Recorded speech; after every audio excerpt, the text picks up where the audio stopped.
Good evening, friends. Tonight we're going to begin with chapter 9 in Masechtas Eruvin. Tonight's class is dedicated L'Zecher Nishmas Imi Moirasi Rivka Bas Rav Shloimeh. We're continuing with the subject of Eruv and carrying from various places to other places. The Mishna begins, Kol Gaga Seir Rishus Achas. All the roofs in town are considered one domain, which means that a person who is on top of a roof and there's an item there and all the roofs are flat in town and he can go from one roof to the next roof, he would be allowed to carry from one roof to another roof because they're all considered one domain.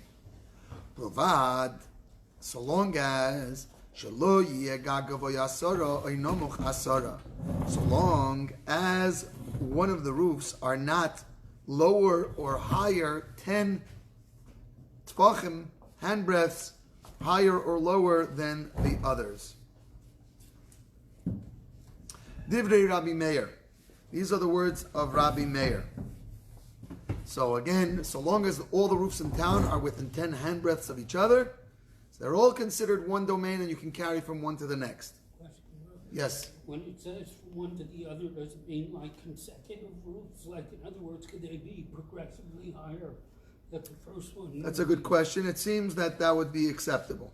As long as it's less than The 10. Chachamim What's the space between them? 10 fucking. not the tray. Here, they're all lined up, one to the next. They'll line up. Well, obviously, there's not a huge space between them because you'd have to be some sort of Superman to get from one to the next. That's what I was The Chachamim say, Kol echad ve'echad reshus b'fnei atzmei. The Chachamim disagree. And they say each one is its own domain, which means that if two neighbors have things on the roof and they want to carry from one to the next, what would they need to create? An Eruv Chatzeres. You got it right. Why? Because each one is its own domain, and if you want to combine those domains, even though they're on the roof, they would require an Eruv. Rabbi Shimon, he takes this further than Rabbi Meir. Rabbi Meir's theory is as follows.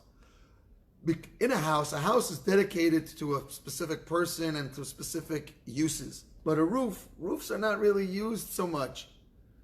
And so therefore, one roof and another roof, each roof doesn't contain its own domain. It doesn't create its own specific place. And so therefore, my roof and your roof it's all the same. It's considered one domain. Don't we keep this in mind when the roofs in Jerusalem are normally used, like people walk on them, they're kind of like... So again, Rabbi Meir says that since people don't spend much time on their roof, they're not. It's not a common thing. It's not a common scenario where you're using your roof. So therefore, it doesn't contain its own domain. It doesn't create its own specific place, and therefore, my roof and your roof are all considered one large area. But in a house, right? But a house is a specific domain. It's my house. You can't just bring things into my house unless I give you permission. So it's more defined. Who is the issue? Carrying from one roof to the other roof? Yes. Who is jumping from one house They're to not the other? So again, let's say they're close together. Like you have lots of. I grew up in Brooklyn, where on some streets the entire street is. You can go from one roof to the other? You can walk the whole block. You can walk the entire block with the. You have to get to the roof. Yeah, you have to get to the roof, but once you get you're to the up roof, there, you can walk the whole way. yeah, fellow Brooklynite. Okay, so the Chachamim say. Rabbi Shimon takes Rabbi Meir's idea a little bit further. He says that this idea that only a house establishes a domain. Listen up. Echad gages, whether it be roofs, ve'echad chatzeres, whether it be courtyards, ve'echad karpefos, or if it's a karpef, reshus echad, all three of these merge into one domain, which means, so what does this mean? So one may ask, 1 second. So according to Rabbi Shimon, when would you need an Erev Chatzeres? If my Chatzer and your Chatzer are all one Chatzer, so what do you need Erev Chatzeres all together? What are we talking about here? So he explains that in all three of these cases, we're talking about the even according to Rabbi Shimon, if a person wanted to take things from in his house into the Chatzar, so his Chatzar and the next Chatzar would have to have made an Erev Chatzeris. But let's say you did not do that. Let's say you didn't make an Erev. My Chatzar to your Chatzar is not an issue. Just from the Chatzar into the house and vice versa, then it would be an issue. Why? Again, because Rabbi Shimon holds that all these Chatzars are technically one, except when it comes to bringing things in and out of houses. Houses are places that are defined as a reshus, as a specific reshus, as a specific domain, as an individual domain. Mm-hmm. Now, obviously, this is not, the Chacham disagree with this. But Rabbi Meir has it on one level. The Chachamim say each one is its own domain. Rabbi Shimon takes it even further than what Rabbi Meir says. He says they're all combined as one reshus, as one domain. Again, of course, the idea of Erev Chatzeris would still be in effect, because according to everybody, things that are in a house or that cannot be brought out, and things that are cannot be brought out into the Chatzer or to the roof of and so on and so forth, or to the karpef, and vice versa. So now, So even if you have a chatzeros, you can't bring from one house to another house? you could through the Chatzar, yes. If you have an Erev Chatzar, But if it's in the chatzer, you can't bring from chatzer to the... yes, you could, so long as you have an Erev Chatzeris. Now, let's read Rabbi Shimon's full statement. Echad gagis, ve'echad chatzeris, ve'echad karpeifes, rishus echad, lekelim sheshavsu l'seichem. For vessels that started Shabbos in these places. So since they already started, so whatever you have in your backyard, according to Rabbi Shimon, you can bring it to the neighbor's backyard, so long as it started in the backyard. But we're not talking about here vessels and items that started off in the house. Base. Gag godol samach lakatan. If you have a roof, a big roof that is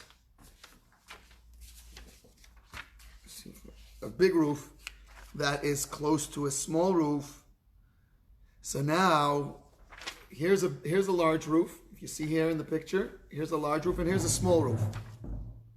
So now the entire length of the small roof is bordered by the large roof. So its entire length is bordered. So being that its entire length is bordered, so it's considered like it's a hard stop. Yeah. It creates its own domain. But the large roof is only partially bordered by the small one.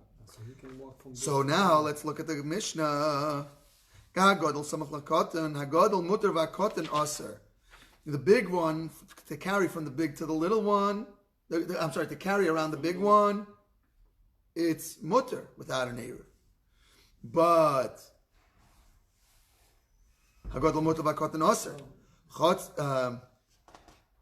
but vice versa, but from the small one to the big one would not be allowed. The small roof is fully defined as a full border, and so therefore it creates its own domain, but not so with the large one.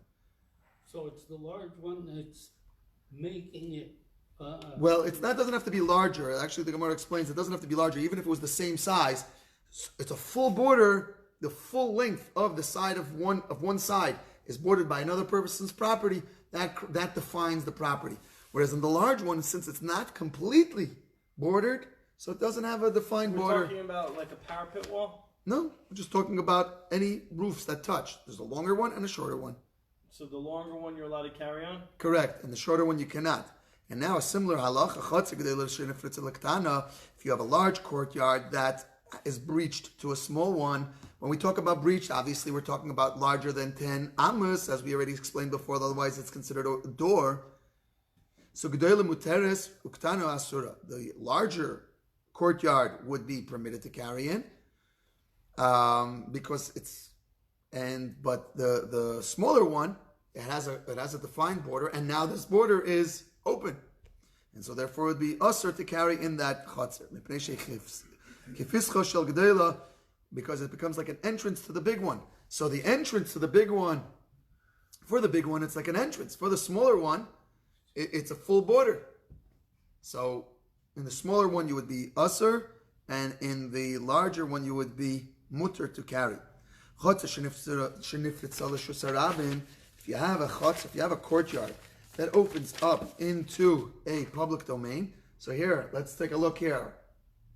Here you have 4 houses, a chutzner, and then there's an open breached wall, and past this wall is a Rishus HaRabim. So Hamachnis, says the Mishnah, Hamachnis, V'teicha l'Rishus HaYachid, or Rishus HaYachid l'teicha chayiv. Divri Rabbi Eliezer. Rabbi Eliezer says that if a person carries from Rishus HaRabim into here, or vice versa, he's going to be chayav achatas. He's transgressing. He's transgressing. How can you get in the courtyard anyway? Because it's breached. It's open. That's what we're saying. That part, that wall is open. How can he carry within the courtyard? He's not allowed to. And that's what Rabbi Eliezer is saying. However, now the question is not whether you're allowed to or you're not allowed to. Everyone agrees you're not allowed to do this. Yeah. The question is this a biblical transgression, carrying from inside this courtyard out into the public domain and vice versa? Is this a biblical transgression? Rishus HaYachid to Rishus HaRabim or not? So Rabbi Meir says it's a full-fledged prohibition. Chachamim say no.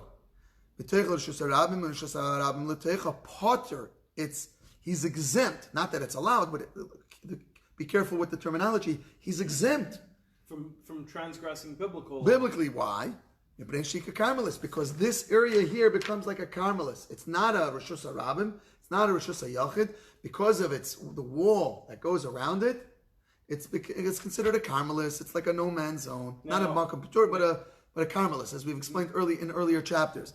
And so therefore he would not be liable biblically, and so therefore he wouldn't have to bring a carbon chatas. You have a question? So in this instance, you have, even if the walls are as tall as possible, 10 tfachim or whatever, because the opening is 10 tfachim or more, 10 amas. 10 amas or more, and it doesn't have any type Correct. of border, that's it. That becomes That's an correct. opening. Yes.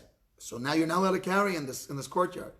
Even if you had a Erev Chatzeres, it doesn't help you because it's not a courtyard. So you would have to close it in. And This is what was Rabbi Eliezer's point. It's not a courtyard altogether. Chacham said, no, it's a courtyard. It's not a Rishus HaRabim and it's not a Rishus HaYachid. It's a Carmelis. It's in between. Chotzer shenifritz Rishus HaRabim mishtei ruchuseh. I'm sorry? On both sides. Yeah, so for example, here we're talking about, I'm going to show you a picture of a house where you'll have the similar thing. Just imagine this is the same thing.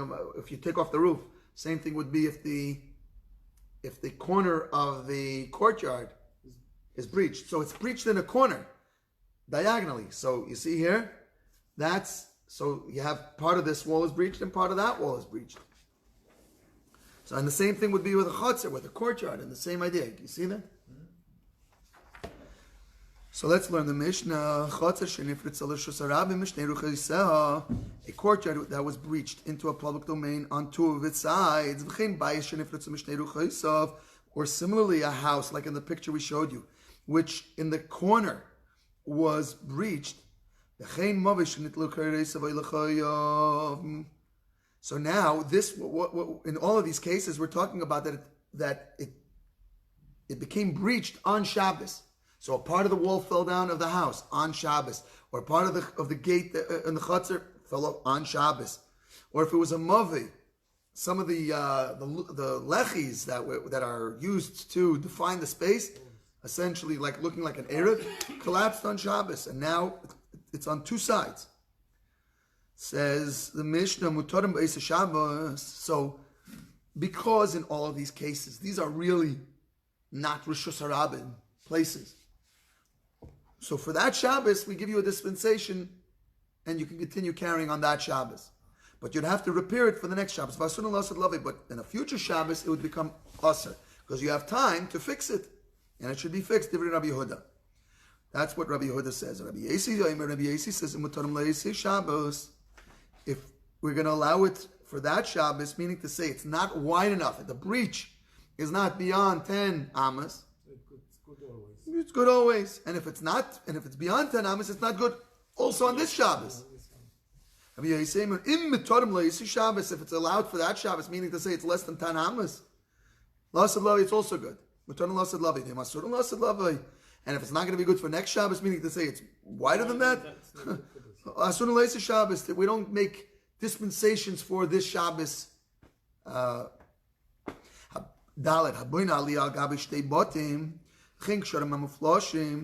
Person who has, there's a house here and there's a house here, and then there's a bridge that's running on top and people can go underneath. Or similarly, a bridge, a regular bridge that people go underneath this bridge. No, a bridge that is connecting the two roofs. The two roofs, but now underneath we're talking about. Does it make the two roofs as one domain? So that for sure it's going to do. The question is underneath here. Look at the Mishnah. Metaltalin tachteim b'Shabbos. So because we can carry underneath these bridges or underneath these, it's two types of bridges actually. One is a proper bridge and one is house. You know, on Lefferts Avenue, I've seen them in the alleyways there. They have these. But that's not one house. That's two separate houses. Yeah, so that's exactly what we're talking about. That's exactly this case here. Two houses that extend over an alleyway. Yeah. Well, here it doesn't talk about over an alleyway. I'm just saying I've seen those over an alleyway there. Or the hospital by Maimonides that kind Yeah, exactly. That's yeah, precisely what we're talking about. So metalton tachtayim, you can carry underneath it b'Shabbos on Shabbos. Divrei Rabbi Yehuda, this is what Rabbi Yehuda says. Chachamim eisrim and the Chachamim are asrid. And if you think about it, the case that you said, like by Maimonides Hospital, why on earth you should be allowed to carry underneath there? And that's where the Chachamim asrid. Doesn't that function as an Arab? Well, apparently not. Apparently not. There's traffic going underneath there. There's a whole road underneath there. It doesn't carry. It doesn't carry. So you're allowed to carry. You're not. Again, there's a dispute. That Rabbi Yehuda says yes. The Chachamim say no. Rabbi Yehuda further disputes with the rabbis, and he says, if for a while we've been talking about these alleyways, all along we've been talking about an alleyway that it's a one-way in and a one-way out. But the alleyways like you have behind houses in Brooklyn, you have houses on one side on a street and houses on another side on a street, and in between behind the houses, I've seen this in California also, there's alleyways, and that's where you bring out the trash, and that's where some slow traffic goes through. So if it's open on both ways, Rabbi Yehuda says you can still make an Eruv, a Shtufei Mavli.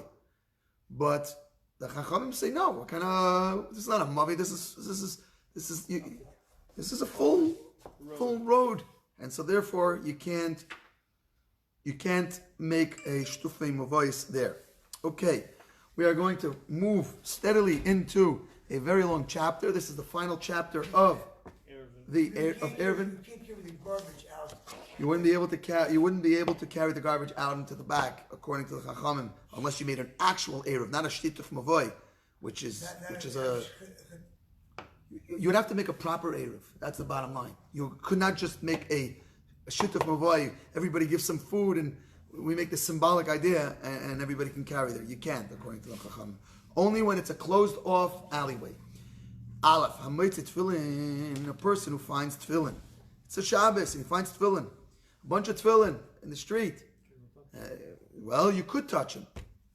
Tefillin, it's not so clear that Tefillin are fully muktzah on Shabbos, but we're not going to get into all of those details. So let's assume they are muktzah. But now there's an issue here. We find them on the street on Shabbos. They're going to get ruined. So who said there would be muktzah? The Chachamim said there would be muktzah. Same Chacham said there would be muktzah. Here is telling you, machnissen zug zug. You bring them in pair by pair. You put on the shel riyad, you put on the shel roish. Now you're wearing the tefillin. Shabbos. Yeah. Again, who says you're not allowed to wear tefillin on Shabbos? Chachamim. Right. So the same Chachamim are telling you, wear it on Shabbos. You got to save the tefillin. Put it on and bring it into Rosh Hashanah. Okay. Rabbi Gamliel says shnayim. You could put on 2 pairs at a time. One, right, left.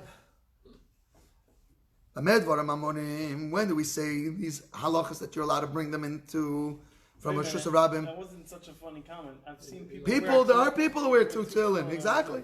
Exactly. It's not so funny comment. He lost Rabbeinu Tam and he lost Rashi. No, You have to do, five. Yeah, you put them on. You put them on. How you else? Otherwise, you can't carry on Shabbos. Is there Rosh Hashanah here? We're talking proper Rosh Hashanah. What are you going to do? So you're going to leave them there till after Shabbos? What are you going to do? So says the Chachamim, put on the tefillin and bring them in. Save the tefillin. When they are old, what's old? Old means that the knots are already in place and they've been worn there. But brand new tefillin that a sofer that fell out of a sofer satchel and they don't have, and now everything is separated. So now you have to start tying knots, which is prohibited on Shabbos. You can't do that. But potter, you don't do anything because you can't. Potter meaning to say potter from bothering yourself with the whole business, because what are you going to do? There's no way of bringing these in. Actually, there is a way to bring this in, but we'll talk about that soon. But if you found them tied in pairs or in bundles, you have a whole bunch Of tefillin? Yeah. So again, there was a sefer who fainted somewhere, and they took him away, and they left all his tefillin there. I don't know. Machshech aleihem. So you wait till it's dark. So it's on Shabbos. You stand there, you're watching, and then you bring it after Shabbos. In other words, you got to stand there. You can't. You want to watch tefillin. You don't want to leave tefillin there by itself. If tefillin was never used for hektish, then it's not hektish, right? If it was never used, but here we're talking about that they were used. That's why we said here they were used, but there was a whole bundle of them. There's 40 pairs of tefillin, for example, in a pile. Avo b'chadash is pater. Potter from bothering with the whole business. You can go home. Just go home. That's what I'm saying. So it's brand new. Right here now, we're continuing another back to the original ones. Mitzon tzvasim makriches finds them tied in pairs or bundles. So now they're tied, and now we have to untying is a problem on Shabbos. So I can't do anything. But they're real tefillin. They've been used before. They have kodesh, and I can't bring them in, or there's too many for me to deal with. So machshich aleim, you got to stand there and you wait near them until dark, and then after Shabbos you bring them back into the house. So is this covered? This considered a mitzvah? This is your obligation. Mitzvah is a big word, but that's what you got to do. But if that prohibits you, say, from going to the Knesset, No, you got to stand there. That's not going to work over here. We don't want you finding. Your wife wants you to help watch the kids. You say, "I'm going to the shul." That works.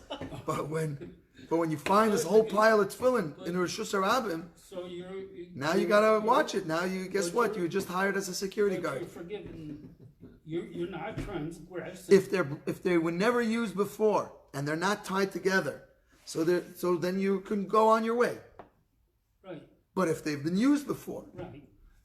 And if they're used before, so you can bring them in pair by pair, or alternatively, you can Stand there. You have to stand there till night. Uvesakana, but in dangerous times when there's a lot of anti-Semitism going on, and the government doesn't allow you to put on tefillin. So now you're standing here all day next to tefillin, and some officer is going to come and say, "What's this? Not only this is your tefillin, but you're of a man." You cover him over. You take off your coat. You cover him over, and you get out of there, and you come back after Shabbos and pick him up. Rabbi Shimon has a different way of dealing with this, and you could deal with it. You get another person. And you bring you pass it to him, and then you stand next to him. You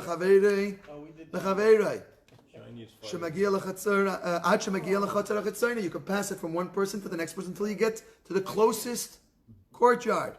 Saw him similarly. A person's child, your child is walking. Usually this happens between 18 months and 3.5 years. A child is walking along the way, and as usually happens, right in the middle of the street, boom, they stop. They're not walking. So now what are you going to do? You're in the middle of a street. You can't stand outside. It's winter. It's summer. So you pass to the next person. The person passes to you, and pass, and that's what you do. You don't do this lechatchila, but you can't stand there all day, and you can't leave it no matter what. I've seen people do that. Because the child can take it himself. No. He refuses to walk. Okay. It's been a while, Mitch, but I'm sure it happened to you. Even 100 times. You can do this one to the next, to the next, to the next, to the next. Keep going until you get to a proper chutzner. Rabbi Yehuda says, Doesn't have to be emergency situations. We don't hold like this. Doesn't have to be emergency situations. Noisin adam chavis lechaveri, a person who finds a barrel of food and he wants the food, he needs the food. So it doesn't have to be tefillin, it doesn't have to be your son. It's a barrel of food that he found. He wants to use it. So noisin adam chavis lechaveri afilu chutz latchum. He can go even beyond the tchum. Beyond the tchum. So now, assuming, obviously, when we say beyond the tchum, so we mean beyond the tchum of the item, but the person himself obviously would have had to have made an erev to be able to go beyond the tchum himself. This should not go further than the feet of its owners. We don't know the owners who own this chaviv, who originally had this chaviv, this barrel. We can't rely that they made an erev. So now, since it belongs to somebody, his stuff can go further than the erev. So only within the erev you can use this trick. This is what they told him. But again, practically speaking, we do not employ these tactics on Shabbos unless it's with kodesh, it's tefillin, or a child. So then we employ these tactics. Gimel, and again, from the Torah perspective, you would have to carry Dalet Amis. About 6 feet or more. So here you pass to this one to the next one, and each one is not violating the Shabbos at all. A person standing at a threshold of his house. He's 10 tvachim high. He's on his front stoop, and he's reading a Megillah style. In those days, all scripture was Megillah style. And one side falls off, and now he's holding the other side. His galgal sefer miyodei, and this sefer falls from his hand. So what does he do? He just rolls it back up towards him. And that's it. In other words, he's above 10 tvachim. Now outside there is a Rosh Hashanah. So he just rolls it back up. That's no issue. If he's on the top of his roof and it rolls out of his hand, till it doesn't go till 10 tvachim, you can roll it back up. Just turn it over so that it's not being disrespectful. So you put the print, so the written side towards the house. You leave it there till after Shabbos. Rabbi Yehuda says, "Afilu ein mesulak min haaretz ela k'mlich machat." Even if it didn't hit the ground by a needle's worth. So in other words, it came almost to the ground, but it didn't actually touch the ground. In such a case, you can still roll it back up because it's all connected to the top and it's considered like its main part is on the top. In other words, so he's going from a Rosh Hashanah obviously to Rosh Hashanah, but still, this is the Megillah. The sefer is not considered. The sefer is not considered in the Rosh Hashanah. It's considered it's still by him, because he's holding on to it. Rabbi Shimon says further, I feel about it atzmai. Even on the ground itself, because when it comes to holy writings, why wouldn't a person be allowed to? Between the roof and the ground, there's a mukim p'tur. There's a no man's land. Above 10 tvachim is a no man's land. So who forbade you to do this under normal circumstances? Is the rabbis. Minat Torah, you would be allowed to do this. So now, being that we have a Sefer Kodesh, we have one of a holy books, scripture. So the rabbis never made such a gzeira when it comes to Yad Hekdesh Shel Yen. Yad Hekdesh Shel Yen. It's not exactly here, but we can say that. Okay, well said. Dalet ziv shelifnei chaloin. If a person has a window, and his house is, of course, a Rosh Hashanah, and outside his house is a Rosh Hashanah, and then he has outside his window, he has like a little platform. You see a lot of times people have flower pots and stuff like that. So this is what we're talking about. Ziv is a ledge. Shelifnei chaloin, that's before a window. So you can take things from there and put things on there on Shabbos. Interestingly, the Gemara quantifies this and says it has to be something that if it's going to fall down, it's going to break. But things that are solid, like a ball, if it falls down, it's not going to break. You can't. Why? Because we're afraid that then if it falls off your little ledge there, it's going to go into a Rishus Harabim, and you're going to go down and forget. Oh, if something fell, you run down without thinking about it and pick it up and bring it into your house. That's a Rishus Harabim, and your house is a Rishus HaYachid, a private domain. So something like an egg or whatever, or whatever, a dish or something that if it's going to fall, it's going to break, so then you wouldn't go to retrieve it. In any case, that's what the Gemara says. So that's the statement there. New statement. Person standing in his house in a Rishus HaYachid u'metaltal b'Rishus HaRabim, and he can move things in Rishus HaRabim. He can stick his head out the window. So he's on the first floor, obviously, we're talking about. Sticks his head and he can move things from one place to the next. Rishus HaRabim. Rishus HaRabim. Or he can be standing outside his house and stick his head into the window or his hand into the window. U'metaltal b'Rishus HaYachid, and move things in Rishus HaYachid. U'b'vad. So long as he doesn't move it more than 4 amas. Hey, lo yamid, we're moving quickly here. We still have plenty to go. Lo yamid adam rishus hayachid v'yashtem rishus harabim. A person may not stand in a private domain and urinate out into a public domain. Now today this of course sounds funny because everybody, you go to the bathroom, but in those days there were no bathrooms. It was very common for people to urinate on the side of houses and Rishus Harabim and so on and so forth. Rishus Harabim v'yashtem Rishus HaYachid. And similarly, a person cannot stand in a Rishus Harabim, go to the side, and then urinate into a Rishus HaYachid. V'chein lo yorek. Similarly, you can't spit from a Rishus Harabim. This is more common. You're sitting in your house, you can't spit out the window into the Rishus HaRabim. Rabbi Yehuda furthers this. A person's walking in the public domain, and he feels the saliva disconnect from his mouth. It's not like a regular standard saliva, and he got it. Now it's there. He has to spit it out before he continues walking for amas.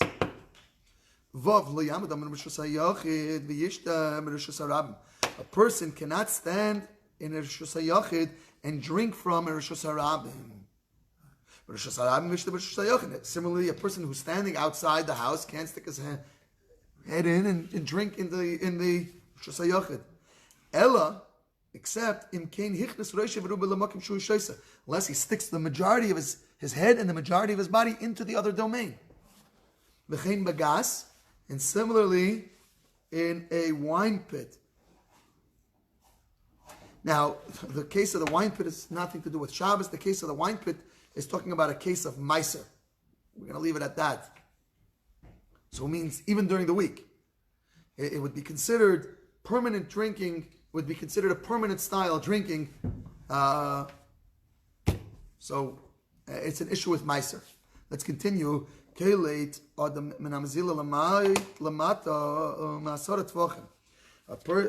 you have here a person standing in a Rishus HaRabim, and there's a house with a gutter. So now water fell on the roof of the house and is dripping down the gutter. So a person has a bucket, he has a cup, or he wants to just drink. He's thirsty, he wants to drink some of that rainwater. Yeah, I mean, today's day, most people don't drink like that. But back days, when you brought water from the local pond, they don't look any better anyway. So the rainwater was probably your best bet. In any case, so a person can catch water from the gutter who he's standing in a public domain. So lamata masarat tvachim. So once the water's dripping down, it's flowing down, off the side of this house. Right? So now the top of the house is of course a Rishus HaYachid. No. The house itself is a Rishus HaYachid. The water that's on the house is from a Rishus HaYachid. Now it's coming down into the public domain. Once it's below 10 tvachim, you can catch the water in a cup and then drink it. But I thought that at the top of a roof, we just said that in the last mission, the tops of the roofs are not considered Rishus HaYachid. I'm sorry? We said that they're all one Rishus. That was what one person said, and then the Chachamim said, no, each one is its own Rishus. That's what we finalized. So in any case, it's below 10 tefachim. So below 10 tefachim. So now it already came into the ear of the Rishus HaRabim. So now he's in the Rishus HaRabim, and the cup is in the Rishus HaRabim, and the water is in the Rishus HaRabim. Uminat sinar. But if you're talking about a downspout, like this. You see that? Since it's within 3 tvach, downspouts come down low to the bottom of the house. You can drink from any place of it because it already came down. It's not starting from the top of the roof. It's now considered the bottom area. You have a bur, a cistern in a Rosh Hashanah, and it has like a fence around it, 10 tvachim. We had a similar halacha in a previous chapter. The window above it, you can draw from it on Shabbos. The similar halacha was when we had a porch hanging over a stream. Here we have a cistern, and now you have the window above. So now it's next to the house, and you have a fence around it. So it becomes like part of the house. And so you can drink from it on Shabbos, but if not, so now it's part of the public domain. And since it's part of the public domain, you can't get water from it on Shabbos. If you have outside your window a trash heap, and it's higher, the trash heap is higher than 10 tvachim. Trash heap, a heap of trash. And again, I keep going to Brooklyn, but you see in Brooklyn, you see trash heaps over 10 tvachim all the time outside apartment buildings. So it's right outside your window. It's kind of like down the block from 770. So now, so now you're from your window, you can throw things into it on Shabbos. Why? Because it's not a Rosh Hashanah down there. It's already a Makam P'tur. Because you have a big pile of trash right outside your window, 10 tvachim high, so now you could dump stuff from your window into it, because it's not into the Rishus Harabim, it's into the trash heap, and the trash heap becomes its own Rishus, and it's attached to your house. So it's not called a karmelis? No, it wouldn't be a karmelis, no. It's right by your house. If it was far from your house, you obviously wouldn't be able to do it. If you have a tree, a weeping willow, it's a big tree, or any tree that's big and it hangs down to the ground. If between the ground and the leaves around the tree is less than 3 tvachim, so now it's considered like it's on the ground. So underneath this tree, underneath the tree, you can carry.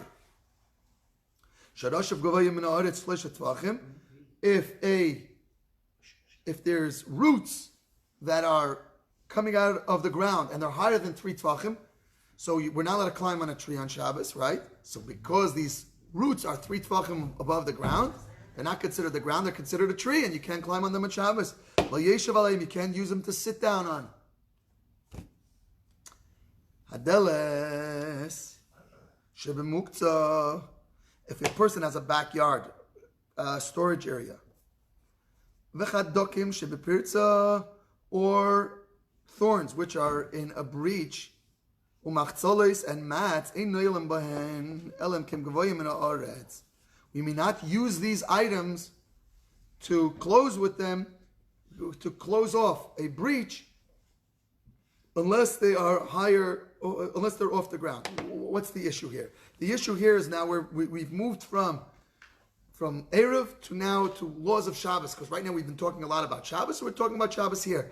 The issue is there's building on Shabbos. So if you're going to start using these mats to block off a breach, or you're going to use thorns, or a muktzah delet. A delet's muktzah was not a normal door. It's not like a door like we have that's on hinges, but rather the whole door gets popped into place and gets popped out of place. It's not something that you use every day. So you kind of jam it into its frame. So now that's considered like building. It's not a door that you're opening that's hanging on a hinge. So in all these cases, you can't close them. You can't close off the breach unless it's above the ground. It's not on the ground, because it's considered like you're building something here. Test. A person cannot stand in a private domain while unlocking a door in a public domain. Rabbi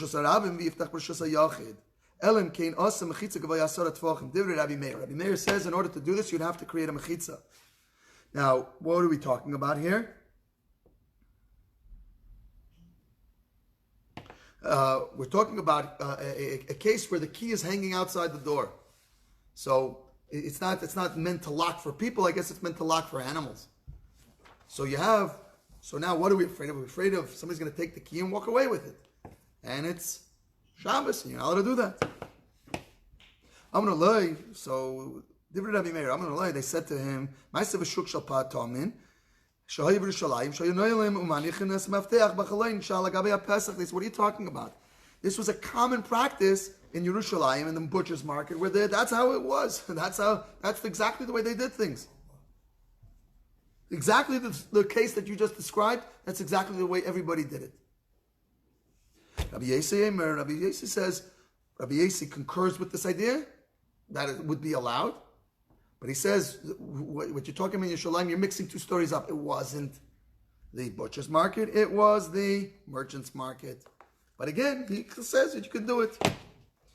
Yud, neger sheyesh b'reshi gelustra, a door bolt. We have here now a door which has its hinge that locks it, that holds it in place. But on top is like a big ball. Okay? So you could pull it out and put it in, put it out. Rabbi Eliezer says you're not allowed to use it on Shabbos. It's not which kind of doors could you use? Our kind of doors you could use, but ones that have bolts that you pull in and out every time, that you can't use. Rabbi Yossi Mater. Why? Because it's like building. You're fixing this bolt in place every time. Rabbi Yossi. This here, it's attached. This is a different story. There, we're talking about one that would imagine this, but you would pull it all the way out. Exactly. Very good. Very good. Rabbi Yossi Mater, Rabbi Yossi says it's acceptable. He allows it.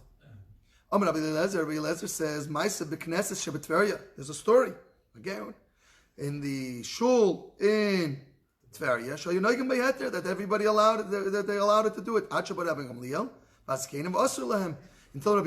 and Rabbi Gamliel and the elders came and they said, "What are you doing? You're not allowed to do this."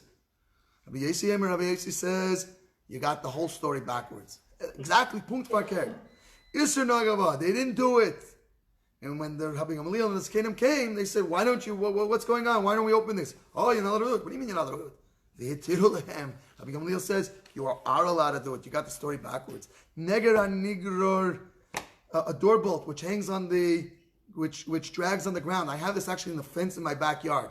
The hinge actually goes to the ground, and that's how the doors of the backyard stay closed. They would use this to lock in the Migdash of Medina, but in the Medina you're not allowed to use it. In other words, in the base of Migdash we didn't disallow it, but everywhere else we disallow it. V'amunach, but one that actually goes, that rests on the ground, it's lies on the ground, and that stops the door from moving. Kon v'kon aser, whether it's in the Medina or whether it's in the base of Migdash, you're not allowed to use it. Rabbi Yehuda sees things differently. Hamunach mutar b'Migdash, when it's lying down on the floor, you're allowed to use it in the Beis HaMikdash, but nowhere else. Vanigra, but that which drags on the ground, Medina also is allowed in the everywhere else.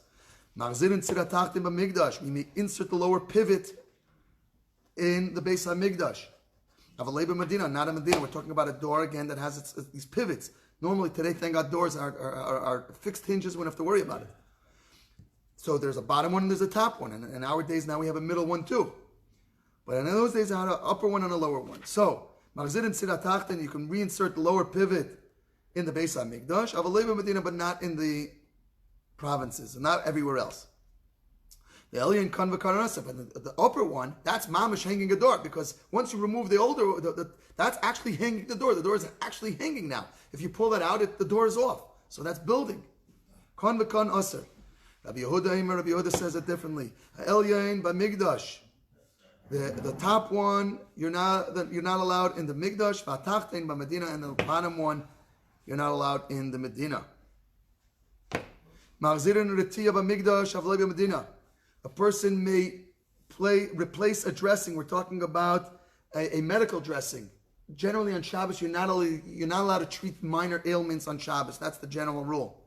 So now, a Kohen who has a bandage, some sort of reed with like aloe in there, I guess, and he has it on Shabbos. He has it from before Shabbos. Now he wants to do Avodah B'Mikdash. He can't do it because there's a chatzitza between his hand and whatever he's going to touch.